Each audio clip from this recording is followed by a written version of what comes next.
நாம் இன்றைக்கி பார்க்க போகிறது ரொம்ப சிம்பிளான சர்க்கரை பொங்கல் எப்படி வந்து 1 பாட்டில் பண்ணுறதுன்னு பார்க்கலாம். ரொம்ப ஈஸியாக பண்ணிடலாம். அதுக்கு பச்சரிசி 1 கப் எடுத்துக்கலாம், நல்ல மாவு பச்சரிசி. அதுக்கப்புறம் பாசிப்பருப்பு. இப்போது பாசிப்பருப்பையும் பச்சரிசியும் போட்டு நல்லா கழுவிக்கலாம்.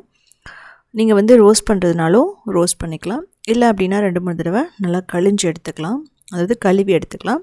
ஸோ அந்த கழுவுற தண்ணியை நீங்கள் ரிமூவ் பண்ணிவிடுங்க, தேவையில்லை. இதுக்கப்புறம் ஒரு 5 கப் தண்ணி ஊற்றுறோம்.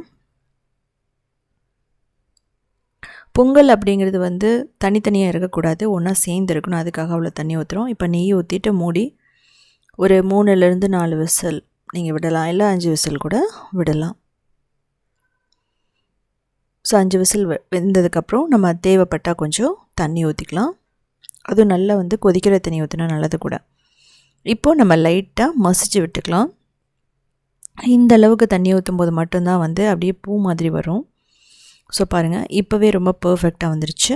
1 கப் தண்ணி ஊற்றுறேன்னா அதுக்கப்புறம் நெய் கொஞ்சம் ஊற்றிட்டு இதை நல்லா வந்து ஒரு மீடியம் ஃப்ளேமில் வச்சுட்டு மிக்ஸ் பண்ணிக்கலாம். இதுக்கப்புறம் இதில் நம்ம வெல்லம் போட போகிறோம். உங்களோட டேஸ்ட்டுக்கு ஏற்ற மாதிரி நீங்கள் போட்டுக்கலாம். நான் 1.5 கப் வெல்லம் போடுறேன். நீங்கள் 1 கப்பு போடலாம், இல்லை நல்லா ஸ்வீட் வேணும் அப்படின்னா 1.25 கப் கூட போடலாம். ஸோ இந்த கட்டியெல்லாம் பார்த்திங்கன்னா அப்படியே வந்து நல்லா கொதித்து வேகும்போது அப்படியே வந்து என்ன ஆகும்னா மெல்ட் ஆகிடும். ஸோ முதல்ல 1 கப் போட்டு அதுக்கப்புறம் ஒரு 1/2 கப் நான் போடுறேன். ஸோ அப்படி இல்லை அப்படின்னா உங்கள்கிட்ட வந்து வெல்லம் இல்லை அப்படிங்கும்போது நீங்கள் நாட்டு சர்க்கரை போட்டுக்கலாம், கருப்பட்டி போட்டுக்கலாம். ஸோ இது ரெண்டுமே வந்து பார்த்திங்கன்னா ரொம்ப சூப்பராக இருக்கும். நான் ரெண்டையுமே வந்து மிக்ஸ் பண்ணி போட்டிருக்கேன், வெல்லத்தையும் நாட்டு சர்க்கரையும். ஸோ எங்கிட்ட வெல்லம் அந்தளவுக்கு இல்லாதனால ஸோ இப்போ வந்து நான் 1 டேபிள் ஸ்பூன் நெய் போடுறேன். நெய் போட்டுட்டு நல்லா மிக்ஸ் பண்ணிக்கலாம். இதுக்கப்புறம் பச்சை கற்பூரம் உங்கள்கிட்ட இருந்தால் ஒரு 1/2 மஸ்டர்ட் சைஸ் போல் நம்ம போட்டுக்கலாம். ஸோ இது இல்லைன்னா நீங்கள் விட்டுடலாம். இதை போடும்போது நம்ம கோயிலில் கொடுக்குற பொங்கல் வரும். அப்புறம் ஏலக்காய் பொடி, நெய் வந்து பார்த்திங்கன்னா நான் அப்பப்போ தான் கொஞ்சம் ஊற்றுறேன். உங்களுக்கு வந்து நல்லா ஸ்வீட்டு, ஸோ எல்லாத்துக்கும் நெய் ரொம்ப பிடிக்கும் அப்படிங்கும்போது நீங்கள் என்ன பண்ணலாம் அப்படின்னா நெய் வந்து ஒரு 1/4 கப் கூட ஊற்றலாம்.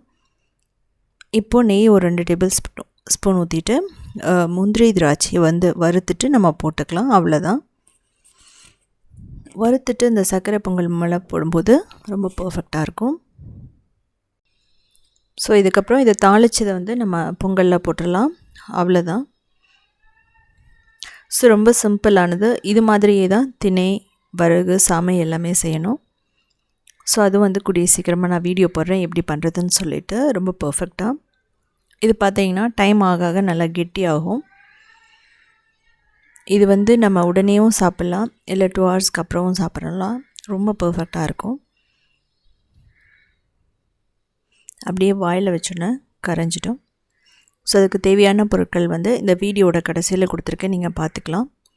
ஸோ இது மாதிரி நிறைய ரெசிபீஸ், ரொம்ப ஹெல்த்தியான ரொம்ப ஈஸியான ரெசிபீஸ் பண்ணணுன்னா ஸ்டீம்டு யூடியூப் சேனலை இங்கே பார்க்கலாம்.